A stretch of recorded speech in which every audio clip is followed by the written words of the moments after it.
time. And before I deliver my opening remarks, I want to note that the committee today is meeting virtually. I hope for not much longer, but today's still virtual.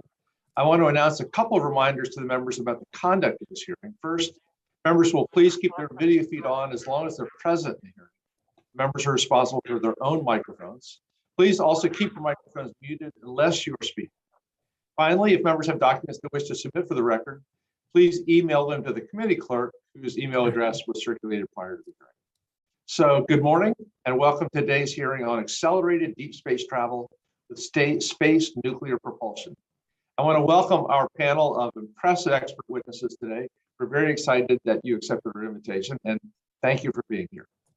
If we're serious about deep space exploration to Mars with humans, which I am serious about, I know everyone on this committee is, we need to take bold steps to make it happen and make it sustainable. Today, we're talking about one bold effort that can get us much closer to achieving that Mars goal, space nuclear propulsion. Space nuclear propulsion can produce thrust far more efficiently than conventional chemical systems, allowing for shorter trip times to Mars. Why does this matter? Well, one reason, of course, is that shortening the trip reduces the risk of space radiation exposure for astronauts.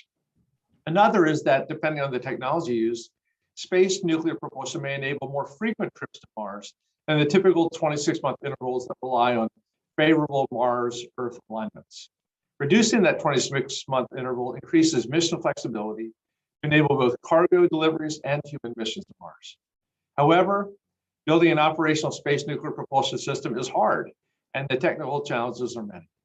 Choosing a nuclear fuel type and source, developing a space-qualified fission reactor, developing the requisite materials and infrastructure, and carrying out the testing, all while managing the required safety protocols for nuclear activities, are just a few examples of those challenges. To date, the U.S.'s use of space nuclear technology has been in battery-like radioisotope power sources for probes, traveling to distances where sunlight is insufficient to produce power for the spacecraft. But when it comes to propulsion, the United States has yet to fly a fully integrated space nuclear propulsion system in space. Your government work on space nuclear propulsion dates back to the 1960s, but it was curtailed in the 1970s, and then follow-on efforts have largely been intermittent since that time. That prior work, however, provides a foundation and a baseline that's still useful today. A recent NASA commissioned National Academies of Science, Engineering, and Medicine study on space nuclear propulsion found that a system could be ready to support a human mission to Mars in 2039. Mr. Purr would prefer 2033, but only if we act aggressively now. According to the study, the required space nuclear propulsion systems would need to be available in 2033 for advanced cargo emplacement and risk reduction prior to a human mission. And that's slightly more than 11 years from now. So if the US is serious about leading in a human mission to Mars, we have no time to lose. Congress has prioritized development of nuclear space propulsion over the past several years, directing about $100 million annually for NASA to advance nuclear thermal propulsion capabilities with the goal of conducting a future in-space flight test. I hope that today's hearing we can examine what progress NASA has made with these dedicated investments and what further investment is needed in order to achieve the human to Mars goal in the 2030s. And how can NASA leverage other contributions, whether from different parts of the US government or from commercial industry, to reach that goal? Because NASA is not alone in seeing the potential for space nuclear propulsion. The Defense Advanced Research Projects Agency, DARPA, has its own nuclear thermal propulsion project, albeit for national security interests. And the Department of Energy, with this nuclear expertise and infrastructure, is also involved. We need to see how the various agencies are collaborating, including on a government-wide strategy and vision for space nuclear propulsion. So the time to act for America is time for America to act and take bold, well-considered steps towards the goal of sending humans to Mars, a goal that will both inspire and lead to significant technological advances that will benefit all of us here on Earth. Development of space nuclear propulsion is one such necessary step, and this subcommittee has an essential role in setting the policy to get us there. So I really look forward to our witnesses' testimonies, and I now recognize my friend, the ranking member of the subcommittee, Dr. Babin, for an opening statement. Thank you very much, Mr. Chairman. This is going to be a very interesting, I'm looking forward to this hearing. Space nuclear power and propulsion holds great promise. It could lead to faster travel times, less radiation exposure for astronauts, greater mission flexibility, and more power for operations and instruments. Other nuclear applications like surface reactors could also support a robust space exploration architecture. Nuclear power and propulsion for space exploration is not a novel concept. The Air Force, the Atomic Energy Commission, and NASA partnered in the 50s and 60s on Project Rover and the NERVA program to develop nuclear rockets. The SNAP program resulted in the launch of a nuclear-powered satellite in 1965.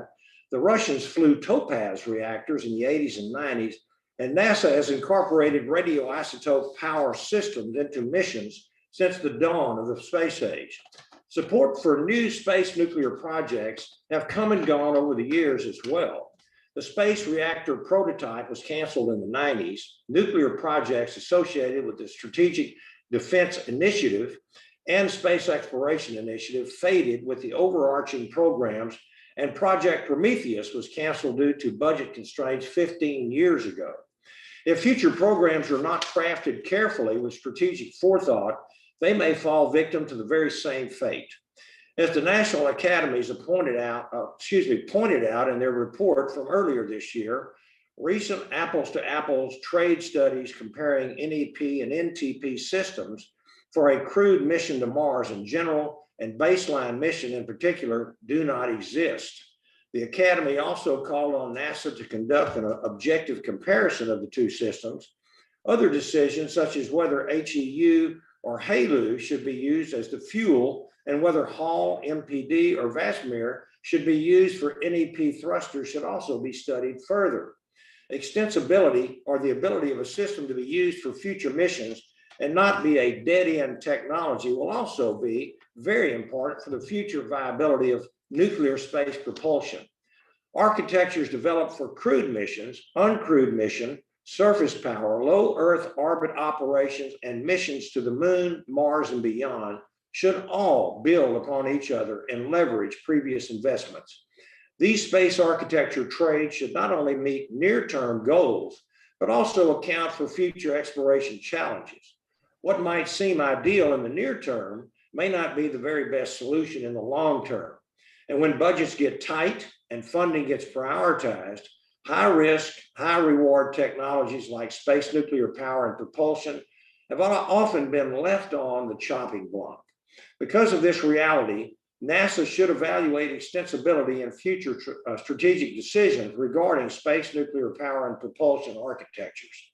Coordination with other agencies and the private sector will also determine the success of space nuclear power and propulsion research and development. The Department of Energy has an advanced reactor demonstration program and a nuclear reactor innovation center. DARPA initiated the DRACO program. The Strategic Capabilities Office started the PELI project, and DIU issued a solicitation for small nuclear powered space engines. Furthermore, companies like BWXT, X Energy, USNC, and General Atomics have proposed technologies that may meet NASA's space exploration needs. For NASA's space nuclear power and propulsion efforts to be successful, they will have to coordinate with these other efforts. Space Policy Directive, Policy Directive 6, the executive order promoting small modular reactors for national defense and space exploration, and the presidential memorandum on launch of spacecraft containing space nuclear systems were issued by the last administration to enable this coordination. But oversight will be necessary to ensure that the agencies follow through. Adhering to the national strategy with consistent, steady, and predictable investments, coordinated partnerships with other agencies and the private sector, and a strategic perspective for exploration will all influence whether space nuclear power and propulsion will live up to its promise. I look very much forward to hearing from our distinguished witnesses today, and I yield back the balance of my time as I see it. I'm at the end. So I yield back. Thank you. Thank you, Dr. Babin, very much. So if there are members who wish to submit additional opening statements, your statements will be added to the record at this point. And this time, I'd like to introduce our witnesses.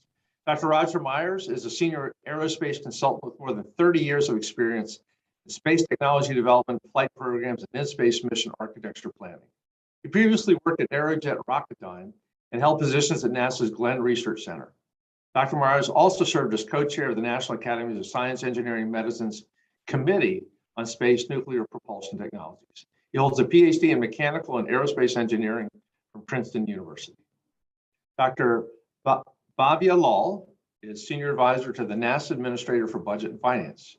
Previously, Dr. Lal led the Space Technology and Policy portfolio at the Institute for Defense Analysis, Science and Technology Policy Institute, where she led analyses for the White House Office of Science and Technology Policy, the National Space Council, and federal government agencies. She has served on National Academy's committees, including on the Committee on Space Nuclear Propulsion Technologies. She holds a bachelor's and master's degree in nuclear engineering, a master's degree in technology and policy from MIT, and a doctorate in public policy and public administration from George Washington University.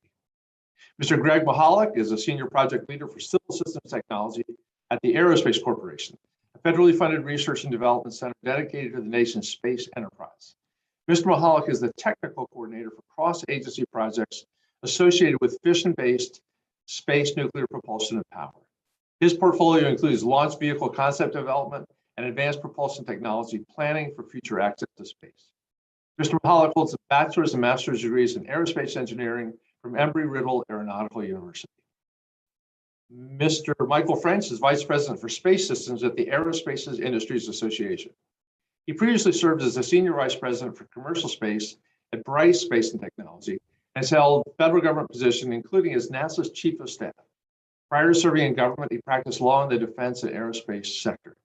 Mr. French holds a Bachelor of Science in Business Administration from the University of California, Berkeley, and a JD from Harvard Law School. Dr. Franklin Chan Diaz is chairman and CEO of Ad Astra Rocket Company, to the stars. A former NASA astronaut, Dr. Chang Diaz flew on 7 space missions and completed 3 spacewalks. Dr. Chang Diaz initiated the Vasmir plasma rocket engine project in 1980 at the Johnson Space Center. In 2005, he retired from NASA and founded Ad Astra to continue to mature the technology through the private sector. Dr. Chang Diaz received a PhD in applied plasma physics from MIT and a bachelor's degree in mechanical engineering from the University of Connecticut. As our witnesses should know, you'll each have 5 minutes for your spoken testimony. There's a cool little clock on the Zoom screen, and your written testimony will be included in the record for the hearing. And when you've all completed your spoken testimony, we will begin with the difficult questions. And each member will have 5 minutes to question the panel. So let's begin with Dr. Myers. Dr. Myers, the floor is yours. Good morning, Chairman Beyer, Congressman Babin, and members of the committee. My name is Roger Myers. I'm the owner of R. Myers Consulting, the president of the Washington State Academy of Sciences, and the chair of the Washington State Joint Center for Aerospace Technology Innovation. I served as the co-chair, along with Dr. Robert Braun, of the Committee on Space Nuclear Propulsion for Human Mars Exploration of the National Academies of Sciences, Engineering, and Medicine. NASA's Space Technology Mission Directorate commissioned this study to assess the primary technical and programmatic challenges, merits, and risks for developing and demonstrating space nuclear propulsion systems for human missions to Mars, including both nuclear thermal and nuclear electric technology options. Specifically, we were asked to assess these factors for a nuclear thermal propulsion system providing 900 seconds specific impulse and a nuclear electric propulsion system providing at least 1 megawatt of electric power and a power to mass ratio that is substantially better than the state of the art. Additionally, the propulsion systems were to be ready for a human mission in 2039 with a round trip time, including Mars surface day, of less than 750 days. Based on the input that we gathered and our committee deliberations, we arrived at several consensus findings and recommendations. I will discuss only the most important of these in my oral testimony because of time limitations. They are all addressed in my written testimony. I will first address those for nuclear thermal propulsion, and then I will review those for nuclear electric propulsion. Concerning nuclear thermal propulsion, our key findings were: first, we found that there are currently no nuclear reactor fuels that can provide the reactor temperatures to meet the required temperatures to meet the required performance or engine lifetime. The committee recommends that the characterization of reactor core materials, including fuels and moderators, begin immediately, as it is a fundamental risk to nuclear thermal propulsion technology. Second, we found that technology to store liquid hydrogen in space for the required mission durations does not exist. Our committee recommends that NASA develop high-capacity liquid hydrogen storage technology to meet the 3 to 4 year in-space storage requirement. Third, we found that subscale in-space testing of nuclear thermal propulsion systems cannot adequately address the baseline mission risks, and therefore full-scale integrated ground testing of the nuclear thermal system is required. Combining this full-scale ground testing with extensive modeling and simulation enables the use of the precursor cargo missions to Mars to meet the flight qualification requirements for the human mission, and eliminates the need for the precursor demonstration flights. Our committee recommends directly addressing these needs and adopting this flight qualification approach. Finally, our committee found that an aggressive program could develop a nuclear thermal propulsion system capable of executing the baseline mission in 2039, but that major challenges require near-term resolution. For nuclear electric propulsion, first, our committee found that developing a megawatt class nuclear electric propulsion system for the baseline mission will require increasing several subsystems power by orders of magnitude over available technology. Second, similar to nuclear thermal propulsion, our committee found that subscale in-space flight testing of nuclear electric propulsion systems cannot address the risks associated with the baseline mission system. But with sufficient modeling and simulation and ground testing, flight qualification requirements can be met by the cargo precursor missions. Additionally, nuclear electric propulsion may not require fully integrated ground testing. Modular subsystem tests at full power may be adequate. Our committee recommends directly addressing these needs and adopting this flight qualification approach.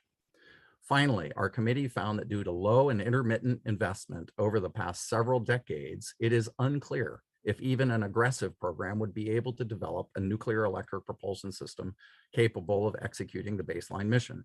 To clarify, we're not saying that it cannot, but rather that we do not have the data now on which to base a good assessment. In summary, our committee found that either nuclear thermal propulsion or nuclear electric propulsion systems would provide substantial benefits to human Mars exploration missions, but that both systems have significant technical risk today. There's a need for significant investment in both systems before a data-driven selection can be made between the two. Thank you for the opportunity to testify. I'm happy to answer any questions the subcommittee may have. Dr. Myers, thank you very much, and perfect timing. In the meantime, I'm in trouble because I neglected to recognize the chair of the full committee, the wonderful Congresswoman E.B. Johnson, for her opening statement. So, Dr. Lal, if you will allow me to pivot back to the chair of our committee, I recognize Congresswoman Johnson for her statement.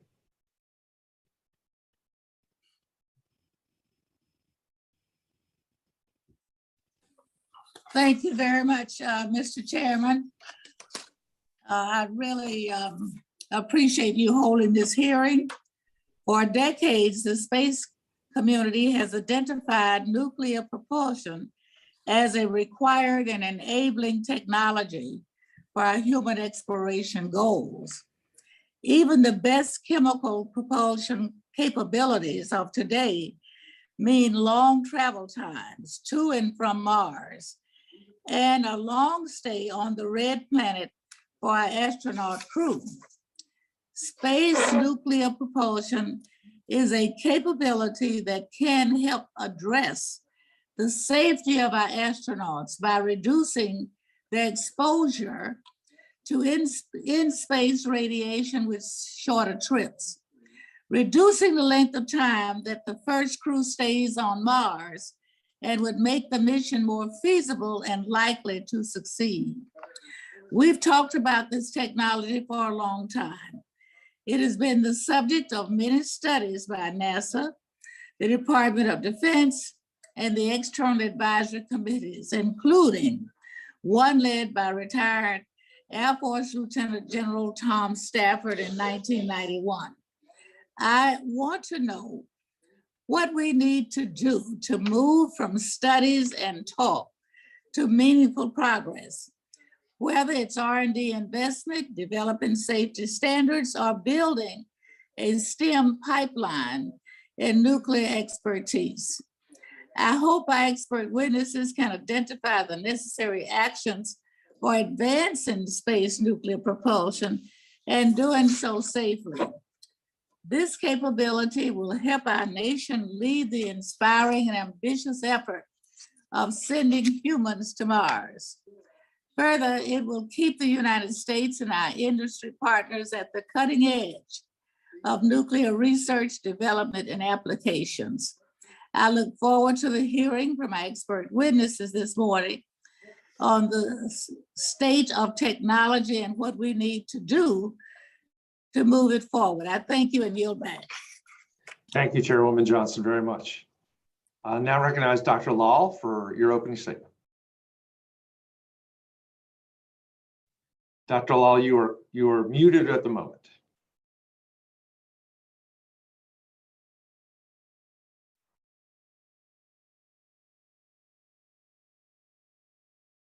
One second. I saw someone be muted. Now we can hear you now. Okay. Good morning, Chairman Beyer, Chairwoman Johnson, Ranking Member Babin, and distinguished members of the subcommittee. It is an honor to again appear before Congress, this time on behalf of NASA, to talk about nuclear propulsion. Serving under Administrator Nelson and Deputy Administrator Milroy at NASA has been a dream come true for me. I hope I can convey to the committee the excitement the whole NASA team feels about the future of exploration, a future that assures continued American leadership throughout the solar system and beyond. As you know, under the Artemis program, NASA is endeavoring to return humans to the moon, but our goals don't stop there. Far from it. With the direction from Congress to expand human presence into the solar system, our eyes are on Mars and beyond Mars. If we want to explore the cosmos with humans and with robots, we need to develop mass efficient, high energy solutions that can power space vehicles, operate in harsh radiation environments, and increase mission flexibility. Nuclear fission systems can provide such solutions, delivering the high power levels needed to conduct exciting activities on the surface of the moon, reduce trip time of crewed missions to Mars, and carry large payloads with expanded maneuverability for robotic missions into space. Dr. Myers has already introduced nuclear electric and nuclear thermal propulsion systems. When combined with a chemical stage, an NEP, nuclear electric propulsion system, can provide fast transit to Mars. A shorter trip, as many of you have mentioned, would reduce crew exposure both to harmful galactic and cosmic radiation and to a reduced gravity environment. NEP reactors can also provide extensibility to higher power surface reactors and are considered the lowest mass solution for a fast transit to Mars. An NTP, nuclear thermal propulsion system, works differently, but can similarly enable a smaller and more versatile transport along with faster trip times. The ability of an NTP system to generate high thrust on demand could provide greater mission flexibility, including mission abort and return to Earth options if vital crew systems are not functioning properly. As with NEP chemical systems, the shorter trip enabled by NTP would reduce crew time and reduce gravity and space radiation. As Dr. Meyer said, both technologies are nascent and face steep developmental challenges. The National Academy study has concluded that the best path forward is to execute early dual path technology investments for both NEP and NTP and make more informed decisions in the next few years. To date, NASA has prioritized nuclear funding for fission surface power, which is a key capability for both lunar and Martian surface mission needs. Congress continues to signal through annual appropriations that NTP is a priority. As such, NASA's development in FY21 and prior years has focused on NTP. NASA's Space Technology Mission Directorate has been leading both surface power and propulsion activities. We are working with DoD and DOE to procure low-enriched uranium fuels from American industry. We recently funded 3 American companies to develop space-capable reactor designs. NASA is also sharing its space expertise, our space nuclear expertise, to support DARPA on their NTP flight demonstration, which is planned for the mid-2020s. Nuclear power systems for use on the moon could be developed within the decade. Nuclear propulsion capabilities will cost more and take longer. Indeed, realizing these capabilities would require sustained commitment and substantial investment over the next 10 to 20 years. It would demand working in lockstep with other government agencies, industry, and academia to ensure cost sharing and innovative development of systems. Let me conclude today by reiterating that nuclear power and propulsion applications in space are key to enhancing US leadership in space. Strategic competitors to the United States recognize this edge and are investing in fission systems themselves to fulfill their own ambitions. Development of space nuclear systems will also advance the state of the art for smaller and safer terrestrial nuclear power plants, helping to reduce greenhouse gas emissions. NASA's discovery of everything that we do is fueled by persistence to solve hard problems worth solving. The decisions we make now will have ramifications for centuries. Doing great things when others cannot is the definition of what it means to be a leader. No one has said it better than President Kennedy. We do these things not because they are easy, but because they are hard. Thank you for the opportunity to testify. We look forward to working together on doing great and hard things. And I look forward to your questions. Thank you, Dr. Lal, very much. It does sound like NTP and NEP will be hard. So let's move on to our leader from the FFRDC, the Aerospace Corporation, Mr. Maholick. The floor is yours. Thank you. Chairman Beyer, Ranking Member Babin, and members of the committee, thank you for inviting me to join this discussion on behalf of the Aerospace Corporation. It is my honor and pleasure to testify on this exciting topic that has received more interest in the past few years than in the last half century. During my 20 years at Aerospace, supporting technology programs from the Air Force, Space Force, DARPA, NASA, and other agencies, I've served as a subject matter expert or project leader evaluating the design, development, and operation of space launch systems, as well as for advanced emerging propulsion technologies. In my current role, I am the technical coordinator, for most of the aerospace activities supporting cross-agency projects associated with fission-based space nuclear propulsion and power, or SNPP for short. There are 3 main points I would like to make to the committee regarding fission-based SNPP. My first point is that SNPP could offer enhanced mission capabilities. During the NOVA program 50 years ago, nuclear thermal propulsion, or NTP, engines demonstrated twice or more the cycle efficiency of traditional high-thrust chemical rocket engines. This means an NTP system can deliver the same amount of total propulsive energy, thrust, and acceleration to the spacecraft as a chemical system, but with roughly half as much onboard propellant. So for a given total vehicle mass, an NTP spacecraft can carry more payload mass than its chemical counterpart, or in other words, more science for less propellant. With electrical power, a space nuclear electric system would offer long-term, continuous megawatt class electrical power that would be insensitive to line of sight or distance from the sun. If coupled to an electric propulsion system, otherwise known as nuclear electric propulsion, low-level, ultra-efficient thrusts could be produced continuously for perhaps months, depending on the mission. In short, SNPP could enable military and civil missions or capabilities not practically achievable using traditional means, and its adoption may therefore bolster US space national security and leadership. My second point is that SNPP technology maturation would benefit from the government-funded or a government-funded, government-led collaboration with industry and academia. In order to realize the potential benefits of SNPP, there are a number of technical, operational, and implementation challenges that must be addressed. Uranium fuel form development, materials technology, system modeling, test and integration, and a whole host of other aspects are at the hearts of current government and industry projects that are closely engaged with academic research.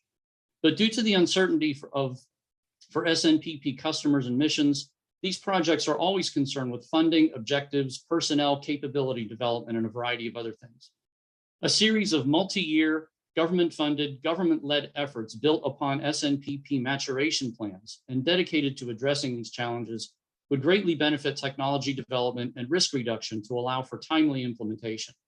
Potential opportunities exist now to mature and advance space nuclear technology, which would establish the US as a world leader in such systems. My third and final point is that US regulations and policies for space nuclear systems should be tailored for SNPP. Today, policies and regulations for space nuclear material are centered around the uses of plutonium and other materials inside of radioisotope thermoelectric generators, or RTGs, which have been commonly used for sub-kilowatt levels of power for deep space missions. RTGs are always radioactive, and so the policies introduce strict compliance guidelines to ensure the safety and security of personnel in the environment. Fission-based SNPP reactors, in contrast, emit negligible levels of radioactivity until commanded to activate in space, thus significantly reducing safety concerns. 50 years of technological advancements in nuclear materials and science have further reduced the risk to public safety and are essential to the reactors being envisioned today. Therefore, regulations written for RTGs may be unnecessarily restrictive for SNPP development, ground test, launch, and in-space operations. Consideration of fission-based systems into policy and regulatory languages where the government could have a profound, near-term positive influence to inform technology maturation and could help more rapidly establish US capability and leadership in this area. In closing, space nuclear propulsion and power has advanced its viability and credibility well beyond concepts and analytical studies to the point of planned test programs, ground and/or flight demonstrations, and long-term technology maturation efforts. Both government and industry are beginning to re-examine potential capabilities of SNPP as feasible options for unique science, exploration, and national security missions. These heightened interests are supported by a robust nuclear industry base, heritage programs, technology advancements, and interests of committees like this that may be highly influential towards developing near-term national capabilities. My sincerest thanks to this committee for holding this hearing and for your generous attention. I look forward to your questions. Thank you, Mr. Maholick, very much. We'll now hear from Mr. French. Mr. French, the floor is yours. Thank you, Chairman Byer. Chairman Byer, Chairwoman Johnson, Ranking Member Babin, and members of the subcommittee, thank you for the opportunity to testify today.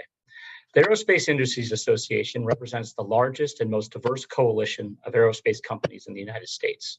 We represent over 300 companies across the aerospace supply chain, from family-owned small businesses to large system integrators, and from publicly traded to privately held to venture-funded startup companies. This morning, I'll focus on 3 policy areas important to accelerating space nuclear propulsion. As Chairwoman Johnson said in her opening remarks, how we move from study to action. I'll focus in particular on those areas where the subcommittee is and continue to be a key enabler. I'll begin with recent changes in executive branch policy. Nuclear systems have been a part of America's space program since the beginning of the space age. The process for approving the launch of nuclear systems was recently updated to reflect this legacy. Under this change, the launch of a nuclear thermal propulsion flight demonstration would likely be considered a mission under the approval authority of the NASA administrator. This would not change the host of safety and regulatory requirements for the launch, but would focus and expedite the overall process. Another recent executive branch policy development was the issuance of Space Policy Directive 6, or SPD 6. SPD 6 directs the whole of government approach to advanced nuclear space systems development and provides a roadmap with specific agency roles and responsibilities. Maintaining interagency coordination and defined agency milestones are important to policies for accelerating nuclear propulsion development. This takes us to the first enabling action. Affirming these executive branch policy updates is a key action the subcommittee can take as it considers future authorizing activities. Let me turn next to funding. Stable, sufficient funding is critical to accelerating the development of nuclear propulsion technology. Here, Congress deserves praise. Congress has consistently funded the NASA budget on a bipartisan, bicameral basis, with 8 consecutive years of appropriation increases. That number is 9 consecutive years if you count the pending FY22 House and Senate appropriation marks. Importantly, this support has been balanced across the NASA portfolio, supporting aeronautics, education, exploration, science, and space technology. Within these consistent, balanced appropriations, Congress has funded nuclear thermal propulsion on a multi-year basis. Congress's funding aligns directly with the timelines established in NASA's technology roadmaps. Congress has also recognized the importance of a flight demonstration to move this capability forward, and has consistently included direction for a nuclear thermal propulsion flight test along with its funding. The President's budget request has not aligned as directly with the technology roadmaps. Finalizing the FY22 marks and test direction and continued support in FY23 and beyond is a second key policy action Congress can take to accelerate the development of this technology. Finally, and of particular relevance to the subcommittee, is a NASA reauthorization. In the previous Congress, this subcommittee passed language directing the NASA administrator to, quote, develop a plan, including a cost estimate, to achieve an in-space flight test of a nuclear thermal propulsion system within 10 years of the enactment of this act. The Senate passed NASA authorization included similar direction with an accelerated flight demonstration timeline. Passing a NASA reauthorization is the third key policy action Congress can take to accelerate the development of this technology. It would also provide important direction across the NASA portfolio. The subcommittee should again consider authorizing nuclear thermal propulsion activities, establishing a flight demonstration date, and endorsing accelerated partnership and coordination between NASA, the Department of Energy, the national security agencies, and industry on nuclear thermal propulsion development. In sum, Congress and the subcommittee have been key enablers to accelerating the development of this technology and can continue to do so by finalizing FY22 funding and direction, providing direction in a NASA reauthorization, and continuing its support in FY23 and beyond. Thank you for the opportunity to testify today, and I look forward to answering any questions. Mr. French, thank you very much. And now finally, we'll hear from Dr. Franklin Chang Diaz. Dr. Chang Diaz, the floor is yours. Thank you, Mr. Chairman and Chairwoman Johnson, Ranking Member Babin, and distinguished members of the subcommittee. I am very honored to be called to testify before you on this important topic for our nation and for our civilization. Space travel beckons humanity even more today than it did, I think it did in the 60s, and not to abandon our planet, but to care for it, to preserve it, to protect it, by providing an opportunity for all humans to thrive and prosper in a universe of possibilities. So to do that, we must secure a safe and robust and a fast means of transportation. And nuclear power offers us that opportunity. But there is homework to be done. In rocket propulsion, the faster the rocket exhaust is, the better the rocket. To make the exhaust fast, we have to make it hot. The best chemical rocket runs at thousands of degrees and has an exhaust velocity of about 4,500 meters per second. Nuclear rockets come in two flavors, nuclear thermal and nuclear electric. The goal is the same for both, to heat the propellant to high temperature and expel it. In nuclear thermal, the reactor is a contact heater to heat hydrogen and expel it. In nuclear thermal rockets, you could increase the exhaust velocity to about 9,000 meters per second, but higher temperatures are constrained by materials limitations. In the nuclear electric rocket, temperatures of millions of degrees are accessible because at those temperatures, the exhaust is an electrically conducting plasma, a soup of charged particles which responds well to electric and magnetic fields.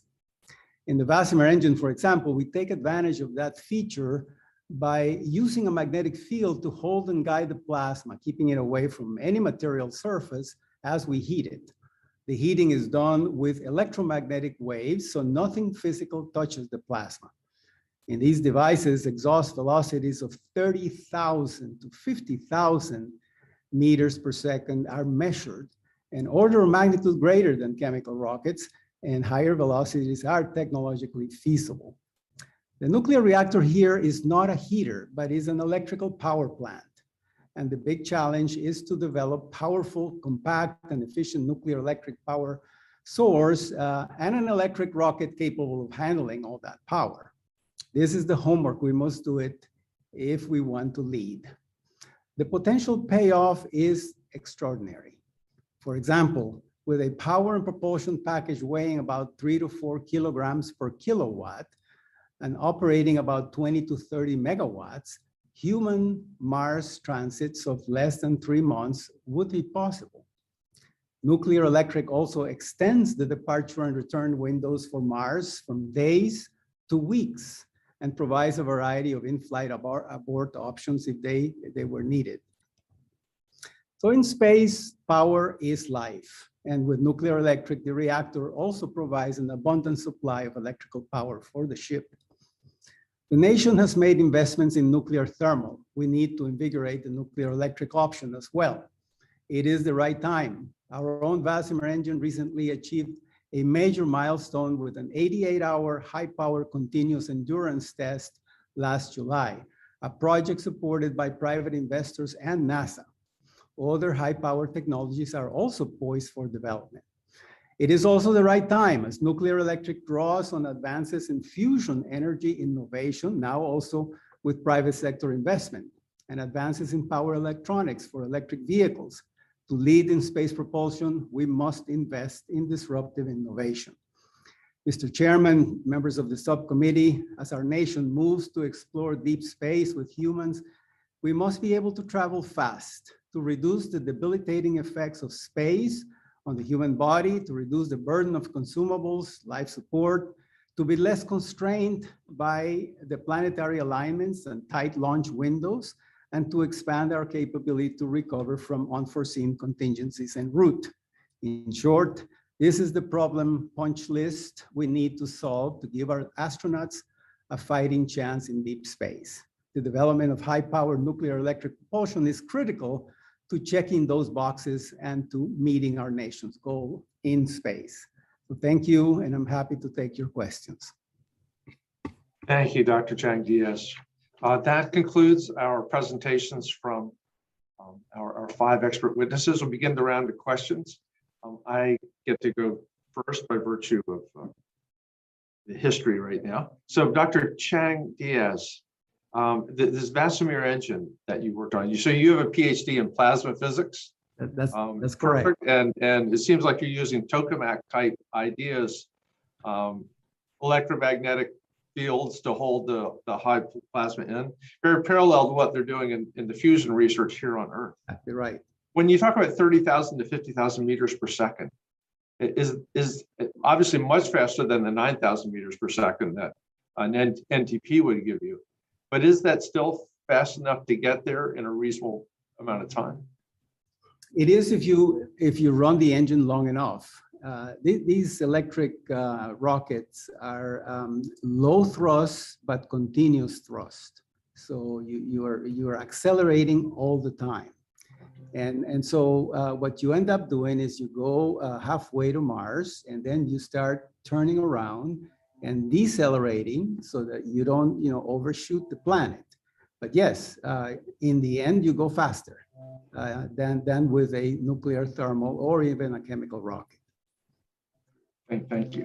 Mr. French, one of the most obvious questions is, if we can't get to Mars using the traditional chemical stuff, and we have to turn to some type of nuclear propulsion, why the zero request in the president's budget for this? And why so little? If we look at your chart about FY 17, 18, 19, 20, no specific funding at all, 100 million in 2021 and then 0 in 2022. What's been missing from NASA's request or the president's request? I could jump in with that, Mike, if you'd like. Sure. So, or both, please. Okay. Thank you, Mr. Chairman. And so I can't speak to what happened within NASA in FY22. I will say from my experience, both at the White House and NASA in prior administrations, what I often encountered is that NASA would have important technology needs and develop technology roadmaps. And sometimes the budget for those requests didn't quite make it through the full budget process at the end of the day. And so often, sometimes you could find something where a technology need may not necessarily at the end of the day be reflected in the final PBR.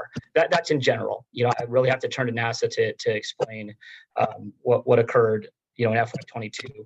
But I'll certainly say, can't understate what the Congress has done so consistently here with its support in recognizing the need of this technology. We're ready for Congress, but Dr. Lal, where's NASA on this? So thanks, Mike. So nuclear propulsion, as we just discussed, is critical to America's future in space. There's no doubt. However, with the limited resources available to NASA for tech development efforts, our priority has been to focus on surface power, fission surface power first, which is not only a near-term requirement for long-duration surface missions on the moon, but has extensibility to the nuclear electric propulsion, and that's an important thing to point out. The FY22 budget does include many technologies that apply to propulsion systems. One of the most important ones is cryogenic fluid management systems, which are critical for propulsion, for long-term storage of hydrogen and other volatiles in space, and not just for in space, but also on the surface of Moon, Mars, and other bodies. We are also continuing work in terms of the budget on space-rated power conversion systems, LEU, low-enriched uranium moderator materials, and lighter weight radiation shielding, all of which apply to propulsion. NASA, of course, looks forward to working with Congress and the administration to develop a balanced, schedule-driven investment strategy for our nuclear portfolio. Thank you, Dr. Lal. Mr. Maholick, you really talked very much about tailoring regulations to the SNPP, and you compared it to the RTGs, the plutonium radioactive. Is this parallel to the efforts on Earth to distinguish fusion energy from fission energy? Getting the fundamental difference that these are very different power systems with very different dangers and advantages. Yeah, absolutely. The RTGs, as I mentioned, are always on as far as, even from their manufacturer, they have to be carefully handled in proper facilities and so forth. And even during launch, the RTG device is actually one of the last things to be loaded onto the launch vehicle before all personnel leave the pad. With a nuclear fission system, though, that is not the case, right? These are basically just giant hunks of metal with some uranium in it for all practical purposes. And, it is not critical in any way, shape, form, or manner. It can be handled safely and so forth. What I meant by the policies, to kind of touch on that a little bit more, is there is, the presidential memorandum number 20 that talks about launch approval for these types of reactors. But there's also other policies associated with DOE and DOT on perhaps the testing of these types of things. A number of the folks here in the testimony mentioned about ground test, the need for ground test, the value of ground test.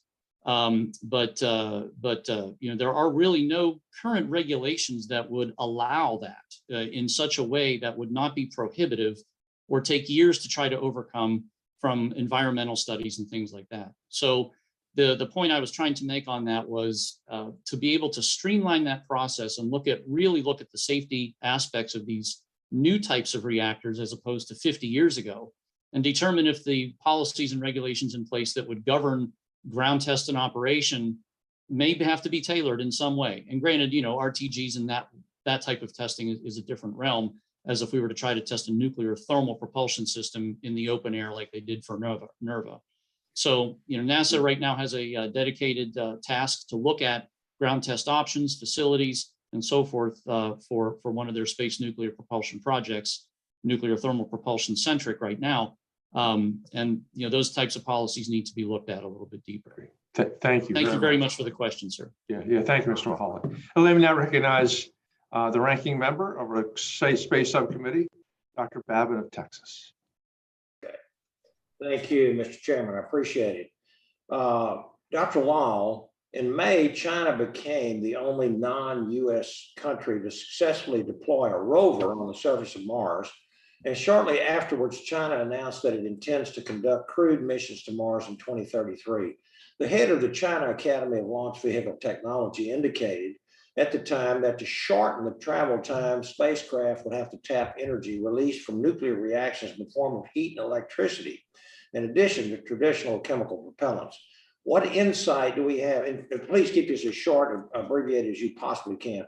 What insight do we have into China's current capabilities regarding space nuclear propulsion?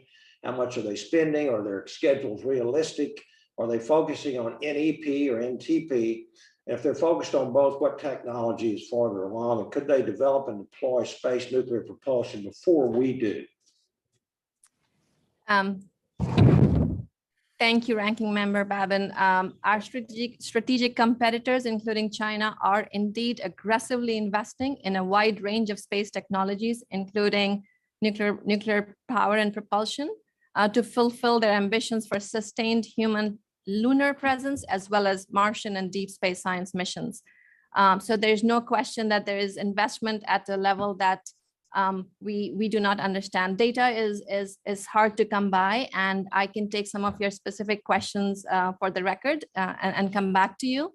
On space nuclear, we have seen long-term planning on part of China for human missions using nuclear systems in the late 2030s, similar to our plans. The United States needs to move at a fast pace to stay competitive and to remain a leader in the global space community.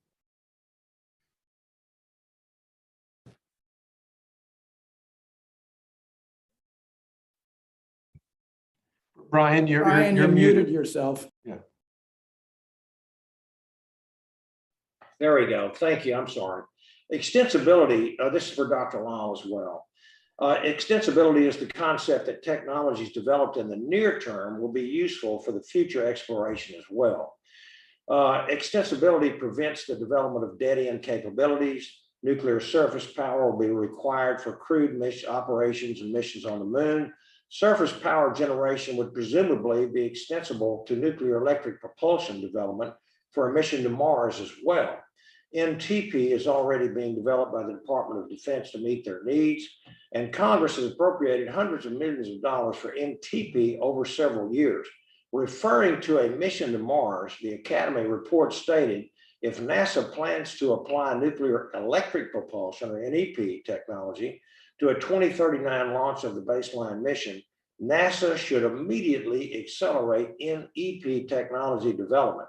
How is NASA supporting the development of NEP, which is critical, in my opinion? So we are, as per congressional direction, we are focusing our effort on NTP. However, as you noted, NEP is a critical capability we must achieve. Our investment in surface power does have extensibility to NEP, although I should point out that depending on the wattage of the surface power, that NEP may be more applicable for deep space science missions, which are extremely important for us. And over time, they can go up to the power levels that would be required for an NEP human mission. So, we are looking at about 10 kilowatts to 40 kilowatt like systems for surface power for the moment. We need to be looking at higher levels. For a human mission to Mars, we should be looking at that NEP system is more like 2 megawatts. So there's a lot of extensibility that needs to happen from surface power to NEP. Gotcha. Okay. Well, thank you. Thank you so much. And real quickly, Dr. Myers, there have been exceptional advancements in high power electric propulsion, or EP, accelerated by recent investment from the private sector, such as in the NASA Next Step public-private partnerships that led to the recent 88-hour endurance test of a Vasmir test engine by a constituent of mine. Additionally, who we are hearing from today. Additionally, electric propulsion innovation benefits from fusion energy development, now also accelerating with private investment, and the great advancements in power electronics for transportation and industry electrification. Yet high power electric propulsion development has suffered from low and intermittent investment over many decades.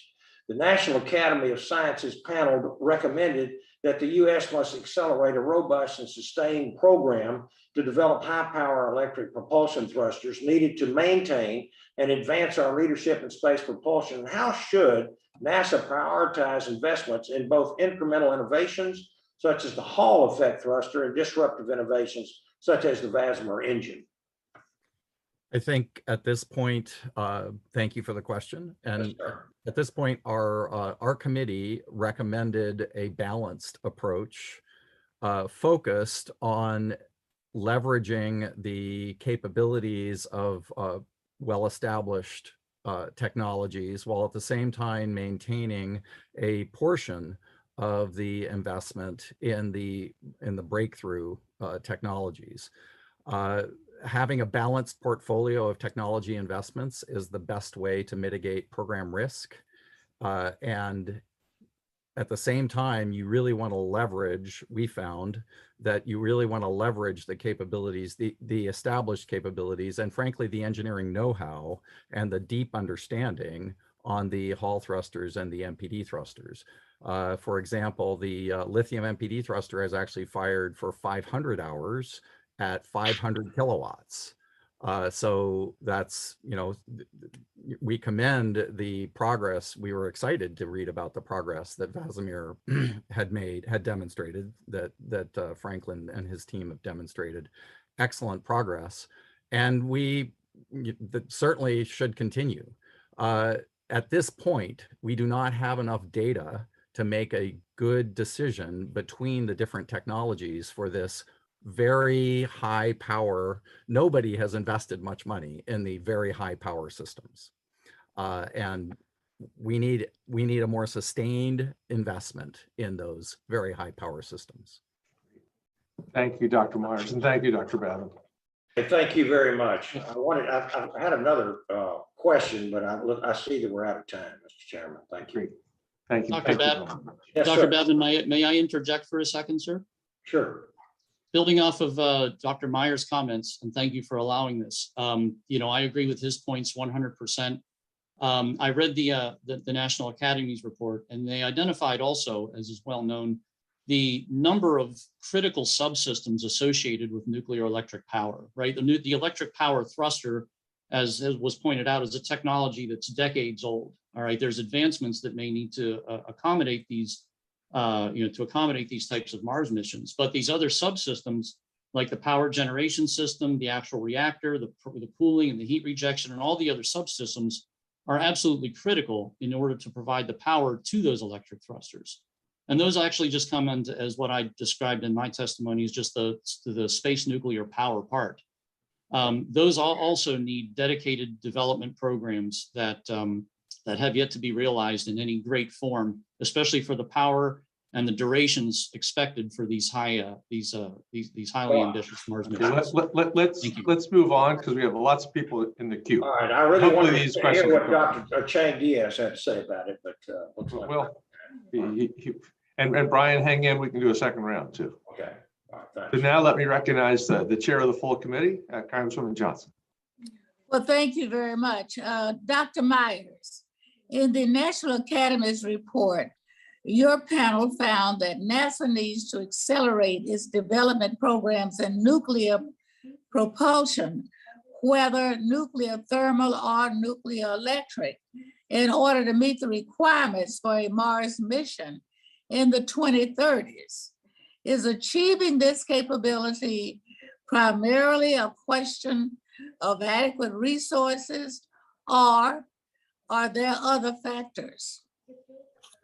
I would say that thank you for the question. And I would say that the primary factor is adequate resources. As was noted, there has been some significant investment over the past 8 years in nuclear thermal propulsion, but there has not been a commensurate investment in nuclear electric propulsion.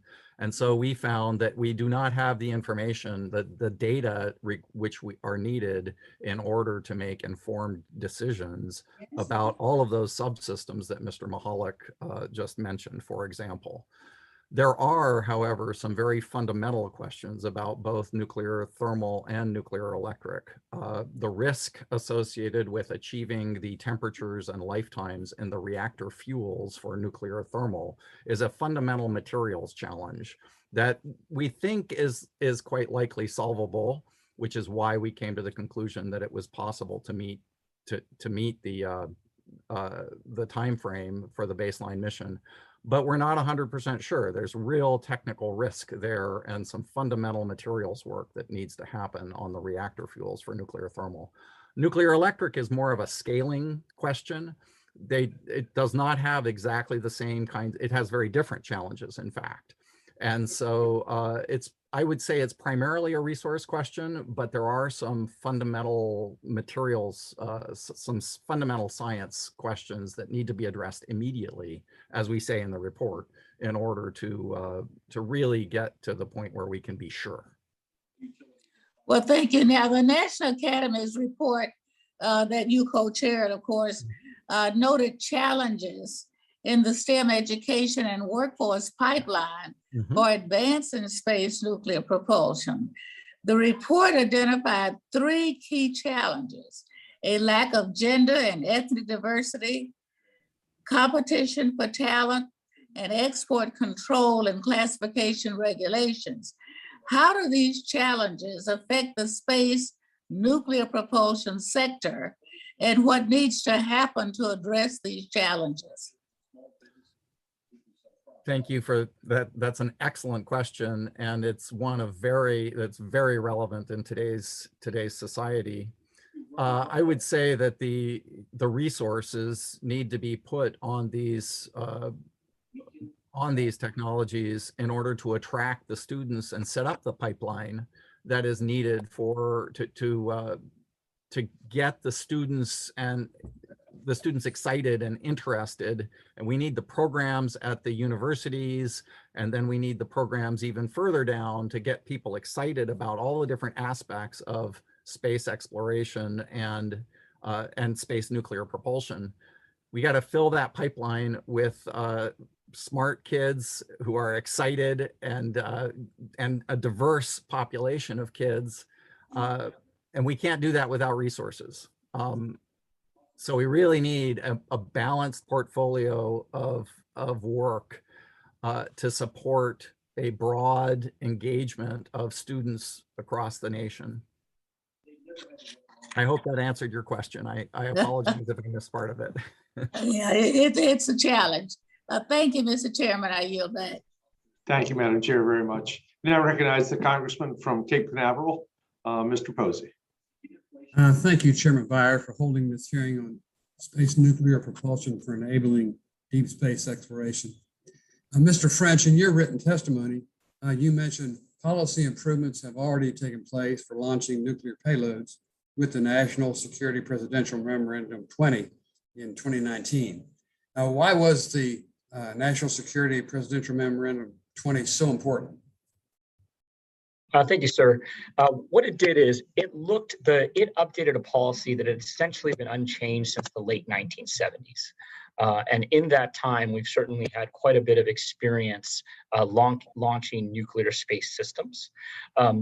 What it does is it's very important that it doesn't change the overall safety and regulatory requirements that would have to take place to approve a launch.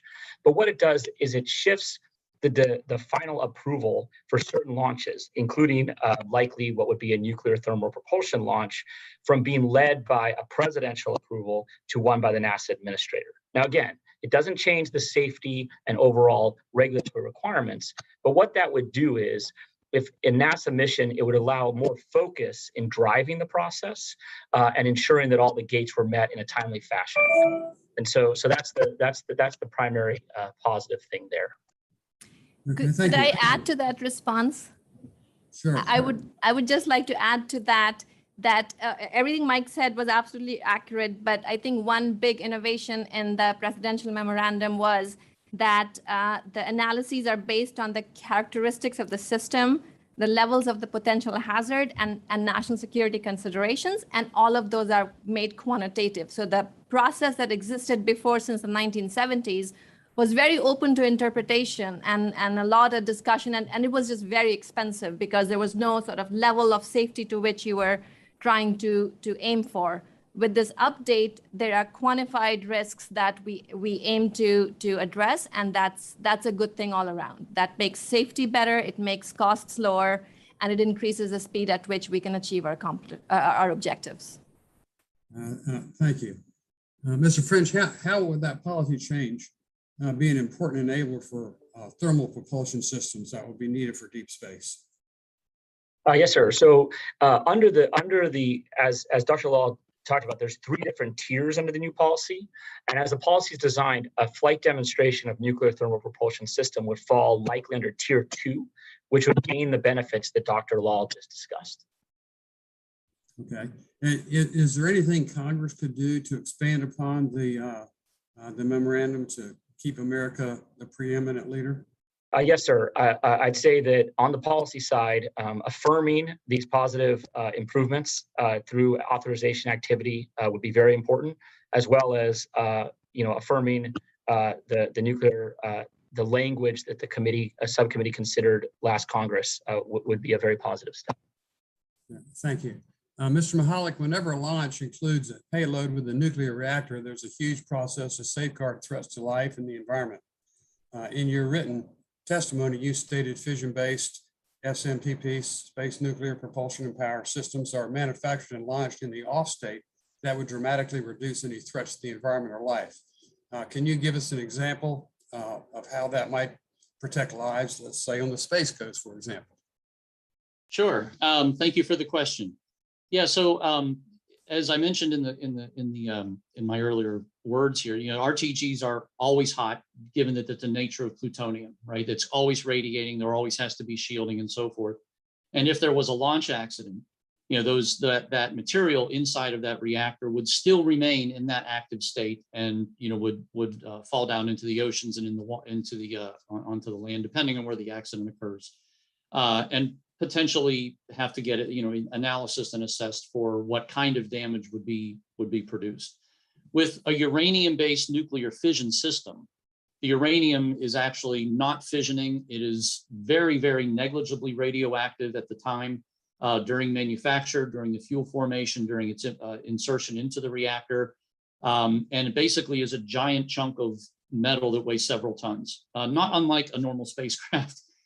So if an accident were to occur, this metal would come down, possibly as a single piece, but unless there is some form or command or significant consequence that would cause it to go critical, it would otherwise remain as a giant chunk of metal and just splash down into the ocean with no results. But obviously, the analysis would have to be done for the criticality analysis and everything that accompanies any kind of a normal launch when you're dealing with this type of thing.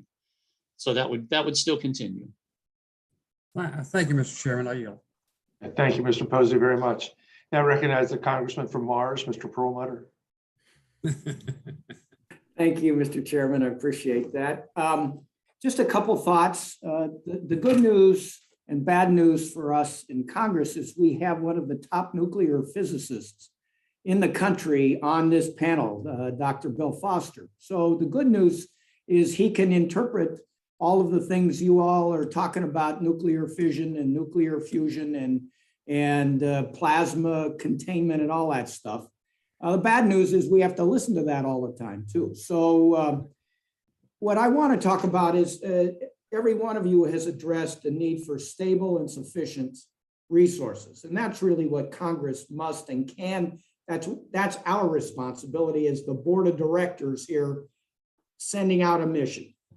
So let me begin with just assume that between the Defense Department, the intelligence agencies, the Department of Energy, and NASA, the budget is sufficient, and you know where I'm going with this, to get our astronauts to Mars by 2033.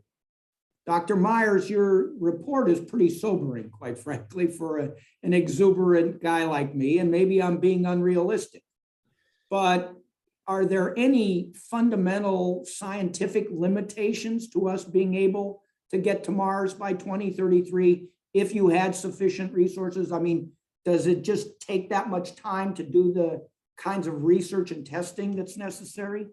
Yeah, unfortunately, it likely does. There are some fundamental, as I mentioned earlier, the materials challenges for nuclear thermal propulsion may really limit its capabilities. But when you look at the overall mission architecture and the propellant, the launches that you need, the cargo, the precursor cargo missions, just the normal Mars orbital dynamics, right? The synodic cycle. When you look at all of that and you ask about the technology development requirements from where we are today to launching a crewed mission, we saw that as a tremendous challenge and possibly unobtainable, likely unobtainable by 2033. All right, so I guess I'm the kind of guy that thinks that between the scientific community, the engineering community, the technical community, we can do that. I know you guys can do it. And the reason that we said 2033, or I've become so obsessed with it, is 4 years ago or 5 years ago, we had a couple senior people from NASA, I think it was probably 2016, 2017, saying 2033, the orbital mechanics is good. That gives us a 15-year lead time. And yeah, we can do it. So Dr. Lal, can we do it?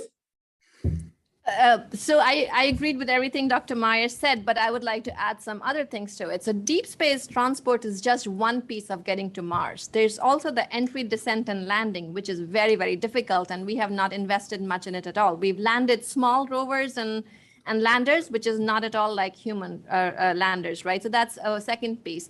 The third piece is environmental control. I mean, we have to take these, our best humans, the best Americans are heroes, in these vessels, and we need to make sure that the environmental control and life support systems can keep them alive for 2 to 3 years. I mean, nuclear cuts the travel time by maybe a year, but it's still about 2 years.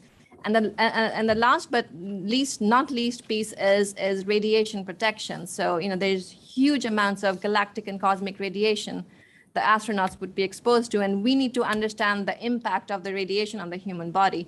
So transportation is just one element. There's all these other elements as well, and funding everything together while we are also interested in having. Okay, I know it's going to be a challenge. I've been listening to this for 5 years, and I know you people can do it. So I'm going to turn to Mr. Maholick right now, and I wanted to give Dr. Cheng Diaz a chance to, and I wanted to talk about SPD 6, but Mr. Maholick.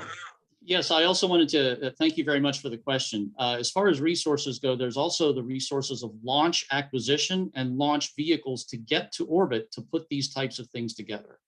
One area that's not touched on very much is the advancements that are needed in on-orbit and automated assembly in space of these types of large spacecraft, regardless of what the propulsion system is, and how to launch those systems and the availability of those systems and qualification of those systems by the time frame you're talking about, sir. That's all. Thank you. So I'd just like to conclude and wrap that up by saying, when the committee looked at all of those issues that Dr. Lal and Mr. Maholick mentioned, that's why we came to the conclusion that we did. All right. Well, I'm going to push you because I know you can do it.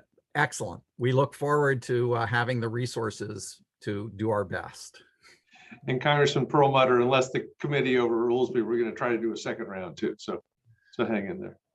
Now let me recognize the original Daniel Webster from Florida. Congressman Webster, the floor is yours. Thank you for putting this on, Chairman, and really appreciated. This is technologically challenging for all of us, I guess, especially me. I was wondering, is there any thought to where the launch point should be? Should it be on the Earth or should it be external to the Earth? And I'm not sure who would be the right person to answer that question. I'm happy to jump in, Okay, and then I'm sure others of our witnesses have good things to say. I would say that the bottom line is that right now, everything starts on the surface of the Earth. So we have to get to space, the departure, and then actually, as Mr. Maholick mentioned earlier, there's an assembly point in Earth orbit where you bring all of those resources together. And then the mission to Mars will depart from Earth orbit. So you launch from Earth into orbit, do a vehicle assembly process in orbit, So and the then go to initial Mars. launch is a whole bunch of stuff with them. It's not, you're only taking people and parts and all kinds of other things, and then it's assembled in space. Yes. Yeah, it's assembled in orbit in space, and then it goes to Mars from that point. Is there is it a deep orbit or a shallow orbit or Frankly, that has not been finalized yet. We in fact looked at two options. One, and when we had presentations, we had lots of people providing us input, but there are options to do a low Earth orbit assembly or a high Earth orbit assembly, or frankly, even assemble around the moon. NASA has done some mission architectures using lunar orbit as an assembly stage point.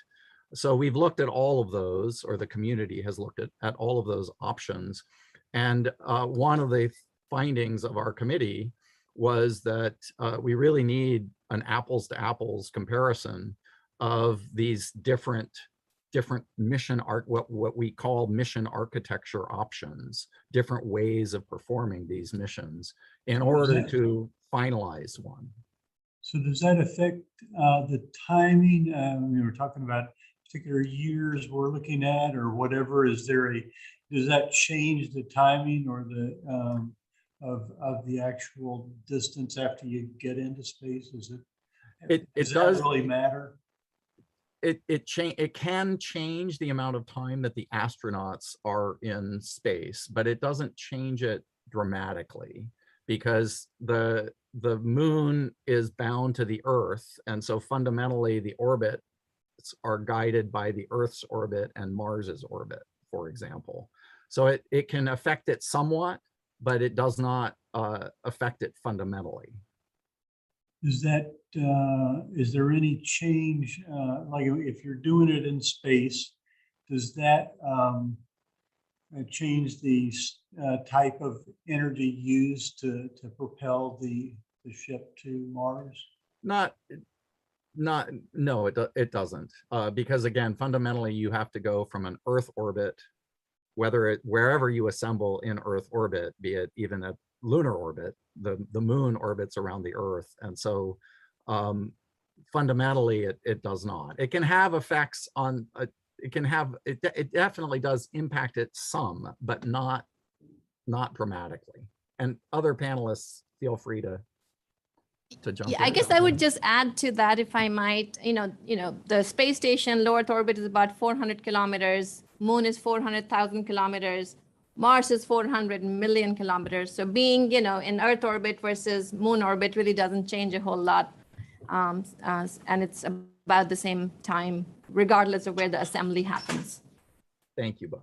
And if I may also, sir, the assembly of these types of spacecraft, regardless of what their propulsion is, if it's nuclear, electric, or nuclear thermal, is going to require perhaps dozens of launches, depending on the launch vehicle and how much each one of those rockets can carry to the assembly orbit, right? The further out you go away from Earth to assemble, the larger the launch vehicle you're going to need, depending on the mass that you're sending up, which could be several tons, right, of payload.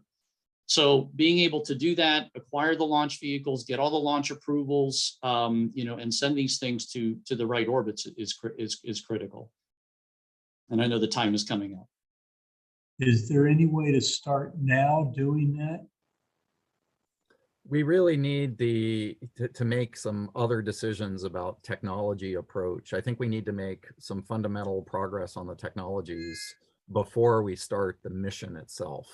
So we do need to establish the infrastructure required to, at the technology level, and then the ground infrastructure and the in-space infrastructure before we can really start the mission, I would say. Thank you very much. I yield back. Well, sure. Now it's my honor to recognize Dr. Foster, who with Mr. Perlman and others, I thoroughly enjoy trying to keep up with the many different ideas that he has. Dr. Foster, floor is yours. Okay, well, all right. Am I audible here? Yes. Okay. Well, actually, just to follow up on just the previous question, at what point, when you look at different assembly scenarios farther from Earth, what point does the radiation burden on whatever humans are assembling stuff become a driving factor? You know, is that turn into be a problem for example, lunar assembly? The assembly would probably be primarily automated, as in we talk about autonomous rendezvous and docking, for example, and autonomous assembly. It would need to be added to the in-space time of the astronauts, but those astronauts doing the assembly would probably not be the ones actually going on to Mars. So Okay. there probably, you know, in that scenario, there would probably be a way to balance all of that and to end up again minimizing the radiation exposure of the Well, the worst case for the ones that actually make the trip. exactly. Yeah. And Let's say, what is the best understanding of the performance hit that you take in the low enriched versus high enriched uranium? You know, both for nuclear thermal and for, you know, surface based power reactors. You know, I'll go first and then Greg. So it turns out that at these power levels and at these either nuclear thermal or nuclear electric, there really isn't a significant power hit for highly enriched, for HALEU, for low enriched uranium. The scale, you can design the reactor to operate just as well with HALEU or HEU. It is a different reactor design. You have to design it differently, but there is essentially no. so you're limited by thermal transfer from whatever fuel Yes. assemblies you have, and it doesn't matter what's inside, pretty much. Pretty And much. is there a At difference? this scale, in- I'm sorry, let me just finish by saying that at small scale, so for some of these, the systems that Dr. Lal was talking about for near-term surface fission power, there is much more of a penalty. So at 10 kilowatts, there is a significant penalty between the two. You can still build a HALEU reactor. It'll still work fine. It'll just be heavier than you want. But as you scale up in power, that penalty is dramatically reduced. All right. And so the other effect that may be hard to quantify is the effect on mission cost. Just because the tremendous security, I'm sure most of you have been in a place that handles high enriched uranium. It's my understanding that the commercial enterprise interested in this are pretty much uninterested in high enriched uranium. That is certainly what our committee was explicitly told that if industry is going to do it, it must be HALEU. It must be the high assay low enriched uranium, not HEU. HEU is a killer for. Yeah. And if I may, that plays directly into sort of the non-proliferation policies that the United States has with, you know, internationally is the use of HEU. And also to touch back on Mr. Meyer's points, and as correctly described, you know, the performance hit is minimal between HALEU and HEU. But there is a mass change, right? You know, there have been a number of studies that showed that if you use a HALEU type of reactor for the power levels and thrusts are described in space nuclear propulsion and power, the core and the actual reactor core may only be about 15 to 25% heavier for a HALEU system than for an HEU system. What that means to an overall spacecraft mass when you're talking 100 metric tons is very, very little, right? Is the change in weight there. So the performance of the engines, as Dr. Myers stated, is going to be about the same regardless of the core. Right. And so the mission impact combined with the cost impact and the fact that you basically have to go to weapons labs to you know, to do an HEU design and to test it and everything else. So okay, that's interesting. Could I add one more? Yeah, the one corner that still made sense was the short-term low power surface reactors, which there was a prototype that was tested a few years back. And what's the status of that? And you know, what direction are we going in there? So if I could take that question. So I just wanted to add another point to what Dr. Myers and Dr. Maholick said. Every single reactor effort we've had in this country in the last 50, 60, 70 years has been an HEU effort. So as we switch to HALU, which we have, we really cannot leverage a lot of those lessons. So we cannot say, oh, doing X would be easier because we did that in the 50s, because what we did in the 50s was with the system that's not really transferable. So I just wanted to make that point. But to your question on the status of Kilo Power, it was a zero power criticality test. It went very well. And since then, NASA has determined, and I can get you details by email, has determined to move from the HEU to a HALU system, and those designs are underway.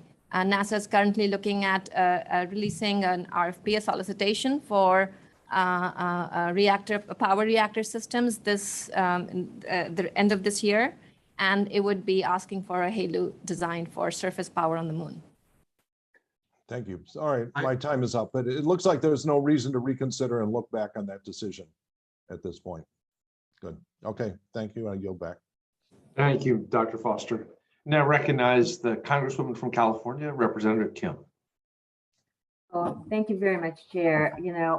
One of the recommendations in the Committee on Space Nuclear Propulsion Technologies report on space nuclear propulsion is for NASA to develop consistent figures of merit and technical expertise to allow for an objective comparison of the ability of NEP and NTP systems to meet requirements for a 2039 launch of the baseline mission. Dr. Lar, I have a question for you. Has NASA officially adopted this recommendation and commenced a trade study to compare NEP and NTP systems? And if so, when can the committee expect the results of this study? So Congresswoman, yes, NASA has accepted that recommendation. We are completing a study, and it is in review by external non-advocacy experts. The basic takeaway from the study I can summarize in 3 quick bullets. We found that both NTP and NEP CAM systems have the potential to fulfill the mission requirements for a fast transit to Mars in the 2030s. However, as we've been discussing, it's a different set of challenges for both, with NEP advantage in the lower mass and fewer launch vehicles. Those are kind of the big picture takeaways, and we will make sure that once the report is reviewed and updated, we can get it to you. Thank you, Dr. Lar. Maybe to any panelists, I have a question for one or all of you. How are departments and agencies collaborating on SNPP systems? Are they conducting a regular technical exchanges among SNPP programs? Mr. Myers? Yeah, I would say that yes, they are working very closely together to my knowledge. I'm not directly involved, but I have spoken to various people in the agencies, and they are actually directly engaging the Department of Energy, the Department of Defense, and NASA working very closely together. And probably Dr. Law will probably be able to speak directly to this. I'd be happy to. So as Dr. Myers said, DARPA is developing an NTP flight demonstration that is representative of a high thrust system needed for national security cislunar near the moon operations. Of course, such a system would provide NASA with valuable knowledge in the area, including things like launch regulations, reactor and engine operations, and thrust control for future NASA and other missions. On this particular program, which is called DRACO, we have a memorandum of understanding in place. NASA's Marshall Space Flight Center is supporting this effort at DOE. The Idaho National Lab is getting upgraded and could be used. And INL is also handling some of the early design contracts. Another part of DOD, we are SCO. I'm struggling with what SCO stands for. It'll come to me. We are working together. So they are developing a ground-based reactor for forward bases. And we are working with them on fuel production because they're also looking at HALU. But they're not the identical fuel, but similar enough that we can collaborate. And again, we have a MOU in place with the Pele program. DOE is, of course, integral to our efforts at NASA. We work with the Idaho National Lab, Los Alamos National Lab, Oak Ridge National Lab, and DOE tends to provide technical oversight and support on reactor and fuel manufacturing and providing testing facilities. So very strong relationships with the Department of Energy, Department of Defense, and of course, private industry. And Congresswoman, if I may also, the Aerospace Corporation is also intermingled with all of the programs that Dr. Myers and Dr. Law mentioned, in addition to our connections with Space Command and the Space Force interests also in this type of technology for national security missions. We're also involved with launch acquisition for all of these projects as well, both for the NASA project and for Draco, which have, more quote immediate, shorter term requirements or desirements for a potential flight test of these types of systems. Since I've got little time left here, but I do want to ask, how far along are other countries in advanced in space propulsion? Are there any key technology areas in which the U.S. Does not lead? Flavia, perhaps. I mean, I can address so Russia has a significant nuclear electric propulsion development program. And they have been talking about launching in the 2030s a significant nuclear electric system. I could not comment on whether or not and how far along they are. I don't have that kind of insight. It does seem to be more advanced than what we're doing today. And perhaps Dr. Lal or other witnesses have other insights. I would add to that Russia has been launching power reactors for the last 20 or 30 years. So they do have a huge base of an operational expertise that we don't. We launched a power reactor in 1965. And since then, we have not launched any nuclear fission systems. With respect to other countries, there are efforts in China to be developing space nuclear propulsion systems. They have similar goals as ours. To be getting to Mars in the 2030s. We don't have too many more details on the specifics, but we can say that China has a very aggressive space development program, and they are seeking to have global parity in this area. Well, I think my time is up for asking this obvious question. So what can we in Congress do to make sure that the United States stay competitive and compete with Russia, China, and other countries that seem to be far advanced than us? Congresswoman Kim, since I think we should move on because the time is up, but we're going to do a second round. Thank you. You're most welcome to stay for that important question. And with that second round, let me first yield to our chairman, Congresswoman Johnson, if she has any questions.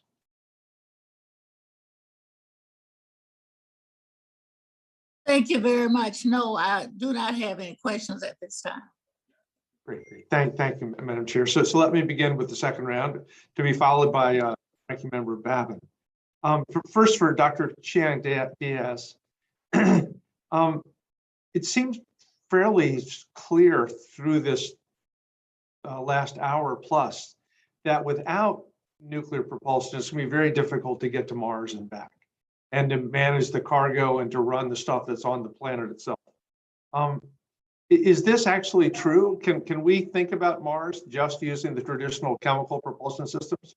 Or do we need to double down and understand that one of those versions of nuclear propulsion is sine qua non for going to Mars? Well, my personal opinion is that you can go to Mars today if you want to with chemical rockets. I mean, we know how to. The physics will allow you to do that, and but it will be a very fragile mission, and it will be a mission that any contingency would be would put the astronauts in peril, and then it could be a really bad day. So to me, it is important that we do the homework. And we do it right, and we take a little longer to get to Mars, but do it with a very robust frame, technology infrastructure. And I was going to say in all these discussions that I really believe the moon is a crucial component of this whole architecture, and particularly for nuclear electric propulsion. When you're talking about multi-megawatt rockets, plasma engines, we're not going to test those engines on the Earth. Most likely, you're not going to test them in flight either. You probably will have to test them on the surface of the moon.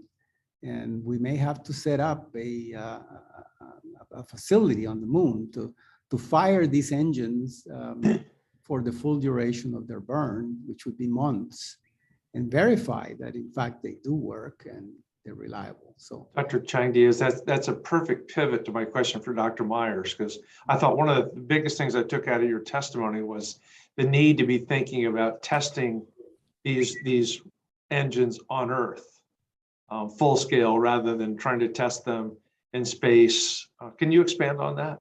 And especially, I don't know whether it's Mr. French or Mr. Maholick talked about the impossible regulations on Earth right now, or Dr. Chang Diaz's notion we have to test them on the moon. So we did not find it to be impossible to test on Earth.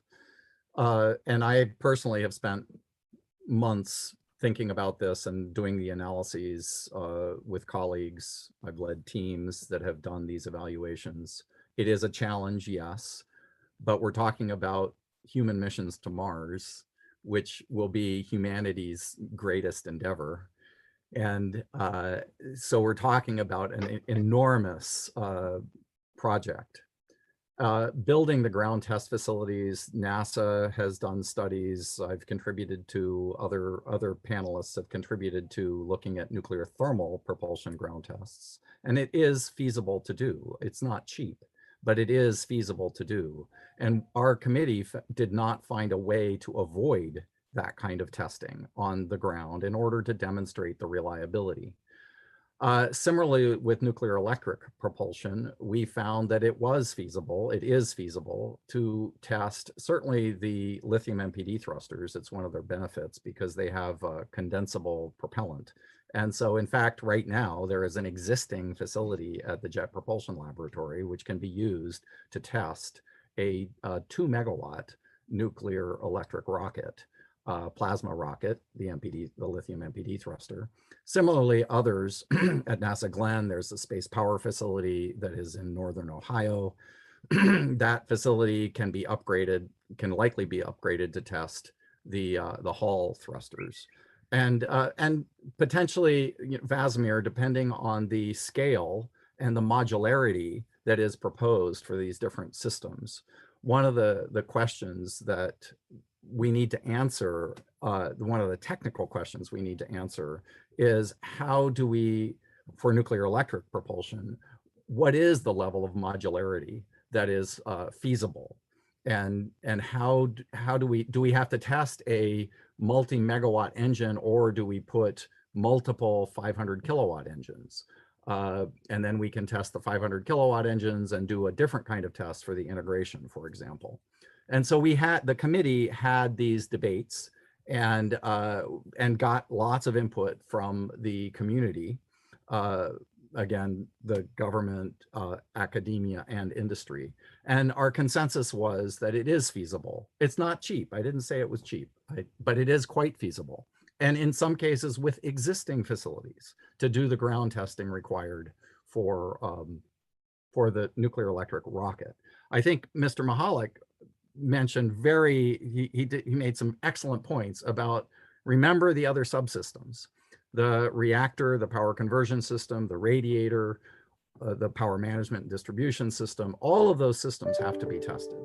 A key difference between nuclear thermal and nuclear electric is that nuclear thermal is a much more integrated, and it's much more difficult to separate the subsystems so that you can do modular ground testing. You really need to test full-scale, fully integrated systems for nuclear thermal.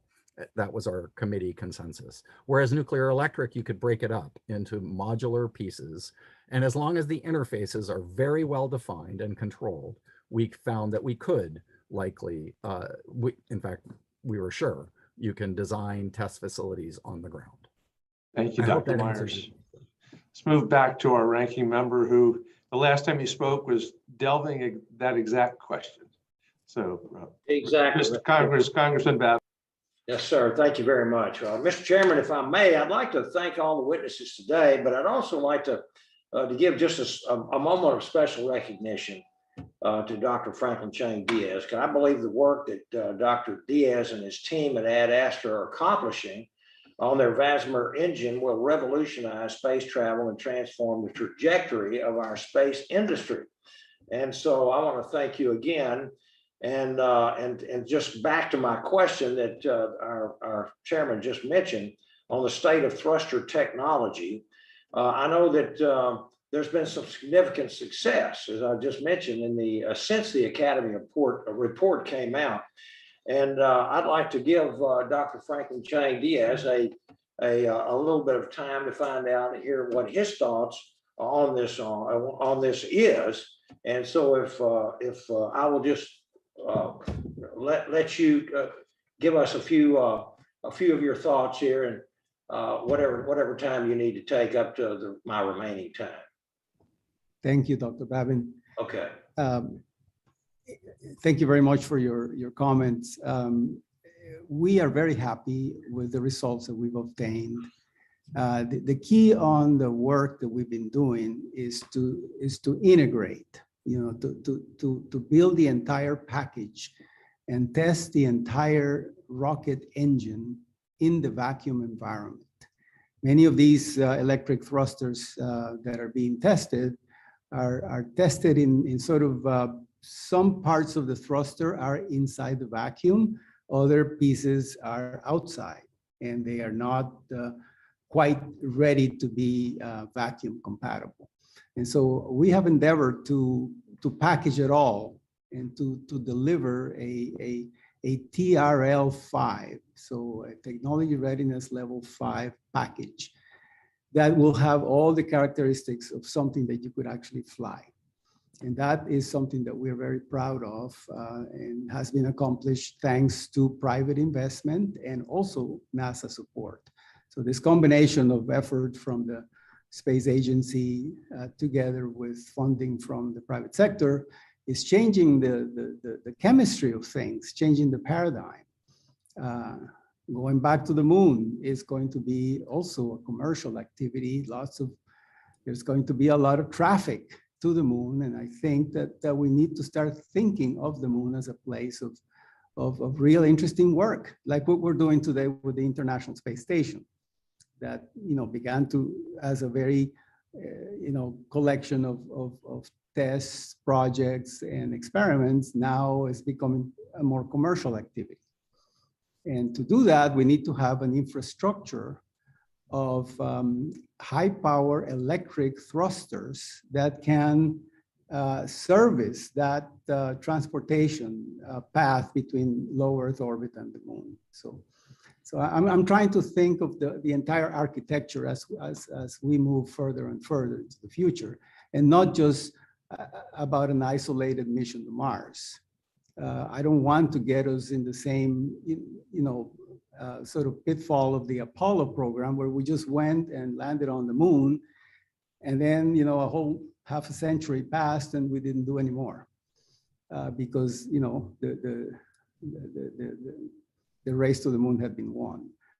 We need to do this in a sustainable way so that it continues to progress and move further and further out, with the private sector very much engaged.